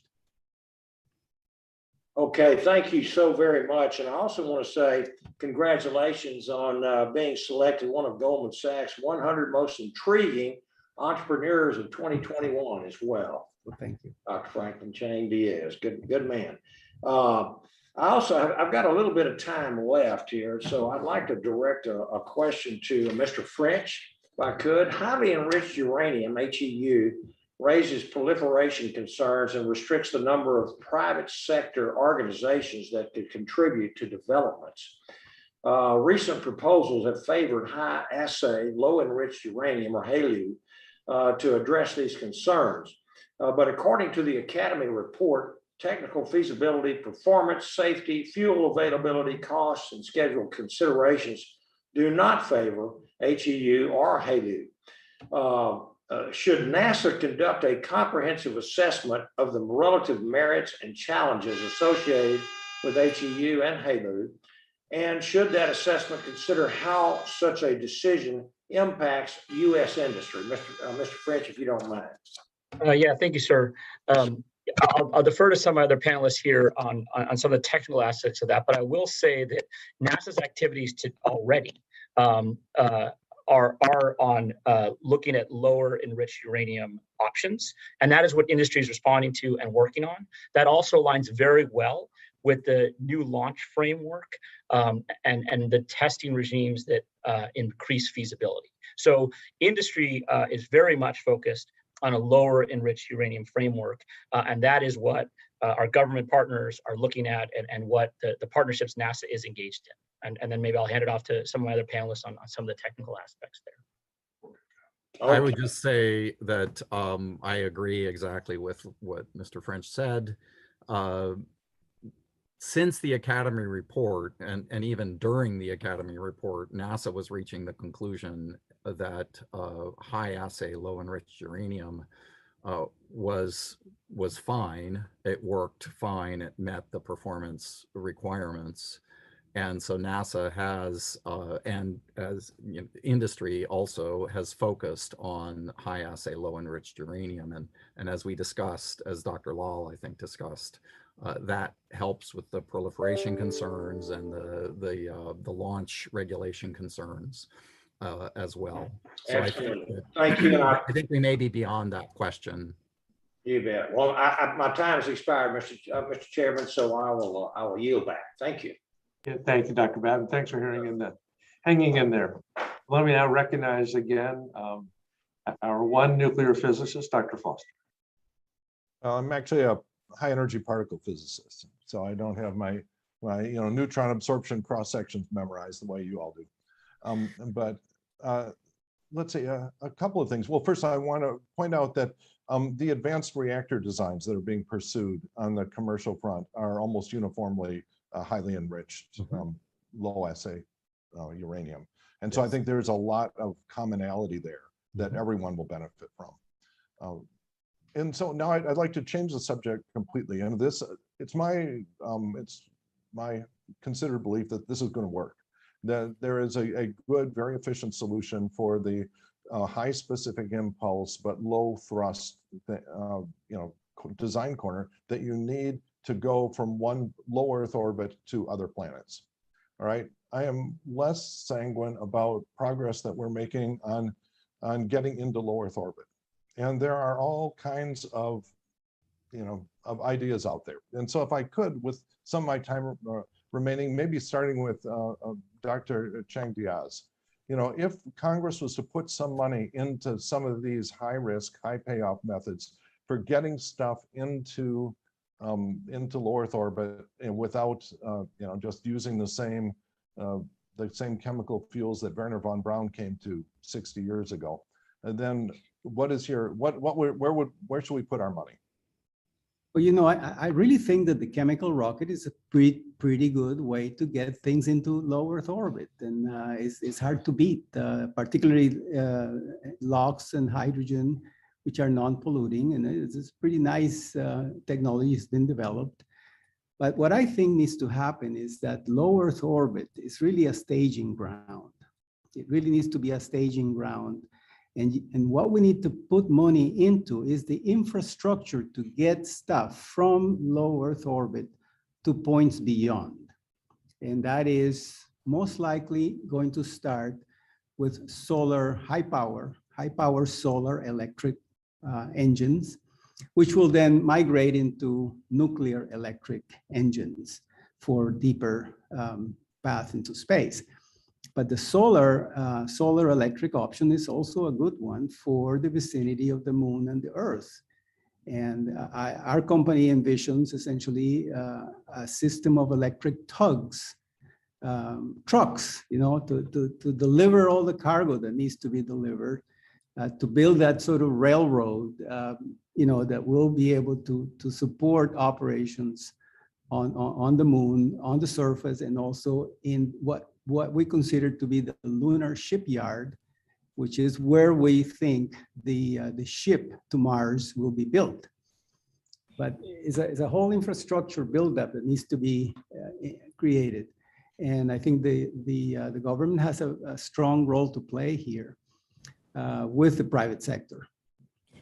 So to your question, Representative Foster, there is a lot of private investment going in launch to low Earth orbit, many billions of dollars. And of course, there has been a lot of government investment too, which is why we have, companies like SpaceX and Blue Origin and Rocket Lab. I mean, SpaceX is using the same chemical fuels that Yes. were explored in the 50s, right? And I think the private sector is lowering cost by, for example, building the entire rocket with 3D printers. If we had to make an investment, I think a better investment other than launch would be on what is it we do once we are in space. I mean, we need to invest in LEO commercialization. We need to, if we are making things in space, to bring it back down on Earth, or if we are making things in space to take them deeper into space. I think we have a gap in that investment. Launch, but just to address your question at the core, there are some companies that are working on, centrifugal methods. So there is a variety of investment. And I don't think if we are making a decision on where the government needs to put money, that would be the place to put money. I think we need to focus on active activities in space. Exactly right. And if I may, this is another area too, is that these launch companies that Dr. Law mentioned, well, some of the launch companies as well as others, the capabilities that they're developing are actually for fairly low masses to orbit, right? So the kind of masses that we're talking about for these kinds of Mars missions and assemblies are, tens of metric tons, which is very limiting to what kind of launch vehicles will be available by the time frame they're needed to actually deliver that. So we might have Starship, we might have Falcon Heavy, we might have SLS, right? Other than that, these other smaller launch vehicles just may not have the capability to launch the required masses to the assembly orbits. Okay, I was just thinking 50 years out. Are we going to be sitting there looking at, kerosene and liquid oxygen for big boosters, or, it's whether, that's my reading on why the Apollo program sort of ended up being terminal, is that there were not, whereas the Lindbergh flight was followed by more and more efficient vehicles, that there isn't even a factor of 2 increase in the performance of heavy boosters since the Saturn booster. And that's what the block I'm trying to see my way around here. Anyway, but my the cost has come expired. down by a factor of 100. The cost has come way down by changing the architecture and changing the production methods, as Dr. Law mentioned. And so from a cost perspective, we have made progress. And it's just one final point, I think, is even at the terminal end of the Apollo program, there was some number of studies that said if they were to put a nuclear thermal propulsion stage on the upper stage of the Saturn, it could have delivered twice the payload to the moon. Yep. Congressman Foster, thank you very much. By the way, we've expanded our narrow topic of nuclear propulsion to so much of space and NASA. So congratulations, this is great. And now I think we'll wrap up with the distinguished Randy Weber, Congressman from Texas. Randy, thank you for your patience in coming in and out, but the floor is yours. Well, thank you, Mr. Chairman, and I appreciate all the witnesses today and the ability to hop on the subcommittee here. My question is for all the witnesses, whoever wants to weigh in first. What is the power, and I'm in late, so I apologize if y'all discuss this. What is the power range for the current demonstration of a fission power system on the surface of the moon? And how is that program aligned with mission needs for and potential future government and commercial applications of in-space power, NEP, as well as terrestrial nuclear power? And I'll open it up to whoever wants to answer first. So I'll go first. I spent a lot of, thank you for the question, because it's actually something I was going to try to interject later on. It did come up earlier. I'll send you a bill in the mail. Exactly. Yeah. So one of the things that we did discuss earlier was the need for scaling from the fission surface power, which is currently targeted at 10 to 40 kilowatts or that range, to the megawatt class that we're really talking about for the space nuclear propulsion systems. That scaling is very challenging, and as Greg Maholick has commented, all of these different subsystems have to work together. You've got to have the reactor, the power conversion system, the power management and distribution system, the radiator, all of that for nuclear electric propulsion must work together with the electric rocket. That scaling from 10 to 40 kilowatts to the megawatt class, factor of 100 or so, that's really hard to do unless we really think carefully about the subsystems that we choose to demonstrate and use on the fission surface power systems. So I would want to be sure that the subsystems approach that we use for the fission surface power are in fact relevant to the megawatt scale propulsion systems that we've been talking about. And there are some options which are not scalable. They do not scale. And so we need to not choose those options for fission surface power if we can avoid them. And I'm sure others of the witnesses have things to say as well. I can add to that, agree with everything Dr. Myers said, and Representative Weber, you have accurately recognized that there's connections between all four systems, right? So we have terrestrial fission systems. So we have all these companies developing new improved ways of developing small modular reactors on Earth for, reducing greenhouse gas warming.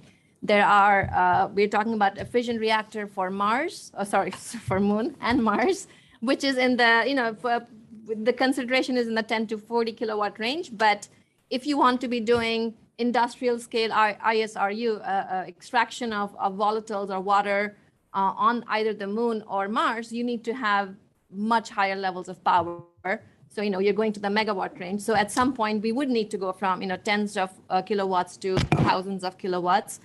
And then there is NTP, where again, the commonality is, there's a reactor in all of these areas. So there are commonalities. And especially if you want to move forward with NTP, it is, it gives a reason to be doing industrial scale ISRU on the Moon. So for example, if you extract water and you separate it into hydrogen and oxygen, now you have, a mission pull for ISRU on the Moon, which for the moment we don't have.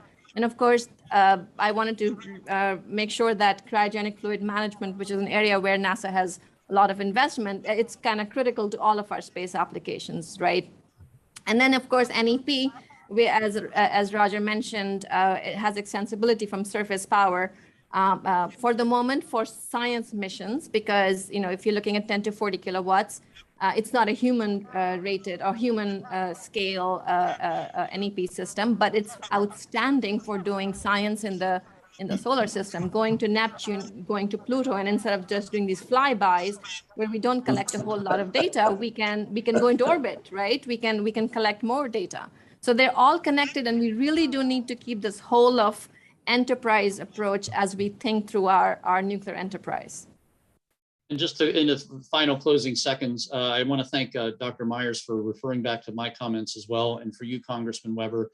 In addition to what Dr. Myers and Dr. Lal had said, the subsystems that were referred to may have to take a different form for what there's used on the Moon versus what's used on Mars, right? As far as reliability, mass, size, materials, capabilities. One has more gravity than the other, so how does that affect the physics of the process? Fluid loops. So there's all those different things, but there is some level of extensibility across the range there. But each one is going to be very mission unique and very sensitive to those requirements. Well, thank you for that. I guess that's a broad scientific way of saying, stay tuned. So thank you all so much. I yield back. Thank you, Congressman Weber. And we are now at the witching hour. Everyone's had a chance to speak at least once. Thank you very, very much. It's been a terrific hearing with obviously an enormous amount of knowledge, background, and expertise. So thank you very much. The record will remain open for 2 weeks for additional statements from the members and for any additional questions the committee may want to ask of the witnesses. So with that, witnesses are excused and the hearing is now adjourned, and we look forward to seeing you on many future NASA discussions.